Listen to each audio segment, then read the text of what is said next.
देखेंगे हम आज इस वीडियो में कक्षा 7 गणित यानी कि जो क्लास 7 का गणित है उसके चैप्टर 9 को देखेंगे। देखिए चैप्टर 9 का अभ्यास जो ए है यानी कि अभ्यास 9A है उसका देखेंगे प्रथम प्रश्न यानी कि पहला प्रश्न देखिए दिया हुआ है, दिए गए पदों की उभयनिष्ठ गुणनखंड लिखिए। देखिए गुणनखंड का मतलब होता क्या है, गुणा के रूप में लिखकर यानी कि उसको खंडित कर देना। देखिए कैसे, समझिए एक बार में समझ में आ जाएगा आप लोगों को। देखिए अगर लिखे 12 के लिखे 12, अब इसको लिखेंगे गुणनखंड के रूप में कैसे, सबसे पहले 2 से ले जाएंगे तो 2 छके 12, 2 तिहाई 6, फिर 3 से 3 एकम 3। अब देखिए क्या करना क्या है, इसको बस गुणा के रूप में लिख दीजिए। इसका क्या हो गया, गुणनखंड 2 गुणे 2 गुणे 3, ये ना है, इसको लिख दिए। ये क्या हो गया इसका गुणनखंड रूप, ये क्या है गुणनखंड, गुणनखंड रूप क्या है, यह गुणनखंड रूप है, यही गुणनखंड रूप होता है। अब उभयनिष्ठ बोला है, उभयनिष्ठ का मतलब होता है कॉमन, यानी कि देखिए यहाँ पर 2 पद हैं, यहाँ पर कमा लगा हुआ है, ये प्रथम पद ये द्वितीय पद, 2 पद हैं।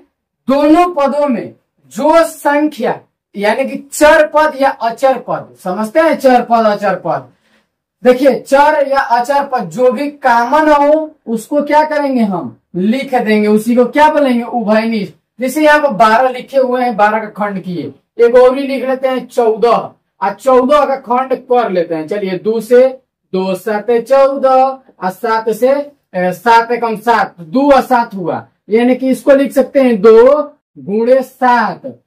12 का खंड किए तो 2 गुणे 3, अगर 14 का खंड किए तो 2 गुणे 7। अब दोनों पदों में ऐसी कौन सी संख्या है जो आपको दिख रही है कॉमन, तो देखिए 2 यहाँ पर भी है, 2 यहाँ पर भी है, 7 इसमें है मगर 7 इसमें कहीं है नहीं, 3 इसमें है 3 इसमें कहीं है नहीं।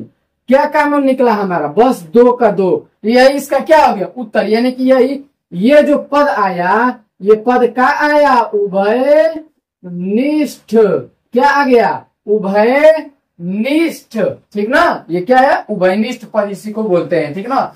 चलिए देखते हैं अब इनको करके देखेंगे ये कैसे करते हैं, ठीक ना। आगे देखते हैं इसको, सबसे पहले इसको तो इरेज कर लेते हैं उसके बाद देखते हैं। चलिए देखेंगे, देखिए चर पद अचर पद के बारे में हमने बोल दिया मगर बताया नहीं कि चर किसे कहते हैं अचर किसे कहते हैं।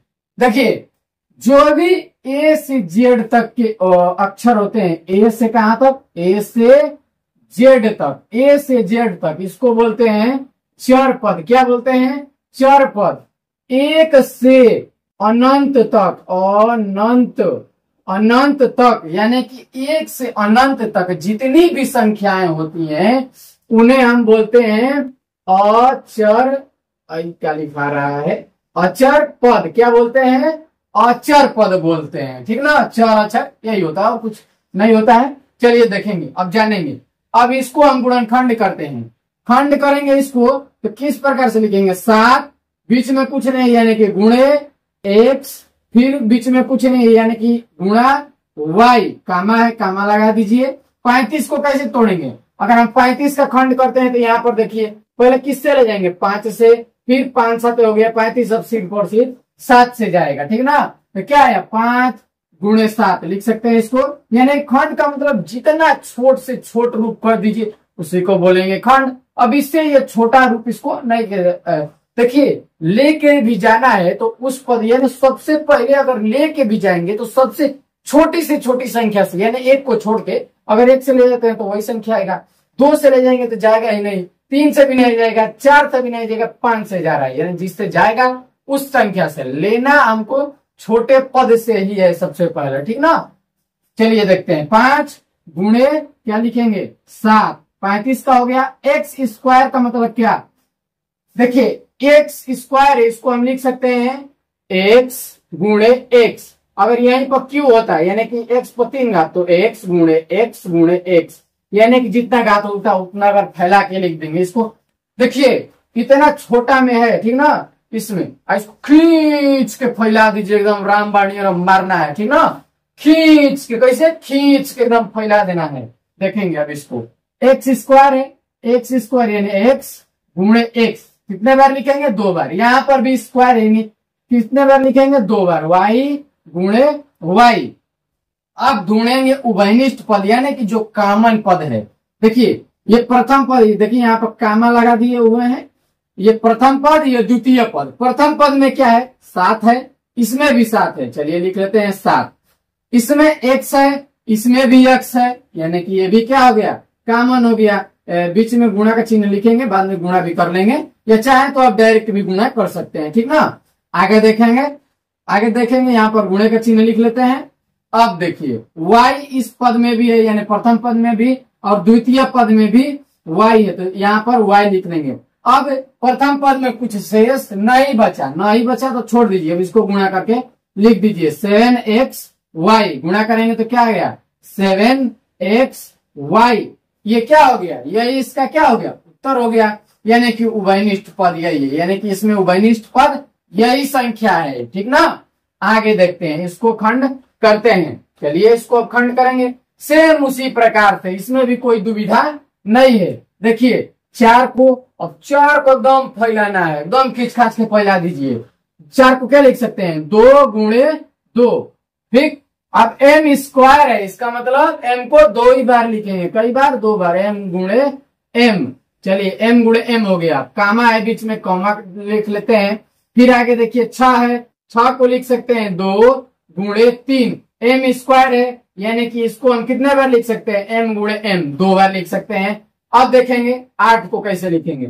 8 को 2, यहाँ पर कामा है, गुणा का चिन्ह नहीं है तो कामा ही लगाएंगे। 2 गुणे 2 गुणे 2, 2 दुना के 4, 4 दुना के 8, 8 हो गया। m क्यू है, यानी कि 3 घात, तो कितना बार लिखेंगे? 3 बार इसको लिखेंगे। m को हम 3 बार लिखेंगे, ठीक ना। अगर नहीं दिख रहा होगा ये तो इधर लिख लेते हैं, इसको नीचे लिख लेते हैं ताकि अच्छा दिखे। 2 गुणे 2 गुणे 2 गुणे m गुणे m गुणे m, यानी कि 2 को 3 बार, m को 3 बार। क्यों है? 3 घात है, 3 आली खींच खाच के फैलाइए। अब उभयनिष्ठ पद को देखेंगे। 2 प्रथम पद में भी है, द्वितीय पद में भी है और तृतीय पद में भी है। चलिए लिख लेते हैं, बीच में गुणा का चिन्ह लिख लेंगे, ठीक ना। बाद में हम गुणा कर लेंगे। इसमें देखिए 2 है, इसमें कहीं 2 है नहीं है, छोड़ दीजिए। जब दूसरा पद में मिला नहीं तो उसको छोड़ दीजिए। अगर होता दूसरे पद में तो आगे बढ़ते, चेक करते तीसरे पद में। जब दूसरा ही पद में नहीं मिला तो उसको छोड़ डालिए, आगे बढ़ेंगे। m प्रथम पद में भी है, द्वितीय पद में भी है और तृतीय पद में भी है, तो एक m को भी हम क्या करेंगे? इसमें शामिल कर लेंगे। बीच में फिर से गुणे का चिन्ह लगा लीजिए, अगर और भी कॉमन होगा तो इसमें लिख लेंगे। फिर देखिए यम फिर इसमें मिल गया और इसमें भी मिल गया, यानी कि दोबारा से m लिख सकते हैं। अब देखिए इसमें 3 है, जबकि इसमें 3, यानी प्रथम पद में 3 नहीं है। जब 3 नहीं है तो छोड़ देंगे। अब इसको हम गुणा करके लिख लेंगे 2। अब यम गुणे m, अगर गुणा करेंगे तो कितना हो जाएगा? ई नत कर दीजिएगा कि यम गुणे m हो गया तो 2m हो गया, ऐसा कभी नहीं होता है। गुणा का मतलब उस पर क्या हो गया? स्क्वायर हो गया। इसका उत्तर क्या हो जाएगा? 2m स्क्वायर हो जाएगा, ठीक ना। गुणा करने नहीं जानते हैं तो देखिए m गुणे m है, इसको गुणा करेंगे तो m स्क्वायर हो जाता है, ठीक ना। कैसे आता है इसको भी देख लीजिए, नहीं समझ में एकदम बकलोल है तो देखिए कैसे लगता है। m गुणे m, अगर यहाँ पर क्या लिखे हैं? m गुणे m, ये बकलोल के लिए है, जो एकदम बकलोल है उसके लिए है। जो समझदार है तो वो तो ऐसे समझ जाएगा। अब समझिए, इस पे एक घात है, यानी घात होता है ये पहले से, ठीक। इस पे भी एक घात है, ठीक ना। अब गुणा कर दीजिए, यानी कि देखिए m को लिख लीजिए, एक m, सिर्फ और सिर्फ एक m को लिख लेते हैं कॉमन। ऊपर वाला, यानी कि देखिए एक चीज आपको याद रखना पड़ेगा कि अब जब गुणा होता है, ठीक ना, गुणा तो घात क्या होता है? प्लस हो जाता है। इसको बस इतना ही जानिए, जब गुणा होता है तो जो घात होता है वो प्लस हो जाता है। तो m गुणे m का एक m लिख लिए, घात को क्या कर देंगे? आपस में प्लस कर देंगे, ठीक ना। तो वहीं से क्या आ गया? एक एक जोड़ दिए 2, वहीं से m स्क्वायर यह आया। समझे ना कहां से आया? चलो आगे देखते हैं, आगे बढ़ते हैं इसके तरफ। देखिए 3a है तो 3 का तो कोई खंडन नहीं होगा, क्योंकि अगर 3 का खंड करेंगे तो ज्यादा से ज्यादा खंड क्या होगा, 3 का खंड 3 गुणे 1, एक लिखे ना लिखे क्या फर्क पड़ता है, कुछ फर्क नहीं पड़ेगा। 3 गुणे ए, कामा है कामा दे दीजिए। 21 को करेंगे तो 3 गुणे 7 गुणे 3 गुणे 7 यानी 7 21 हो गया। अब ए को ए गुणे बी। अब देखिए इसमें क्या कॉमन है, प्रथम पद में देखिए कॉमन चीज क्या है, प्रथम पद में कॉमन है 3 तो लिखेंगे 3।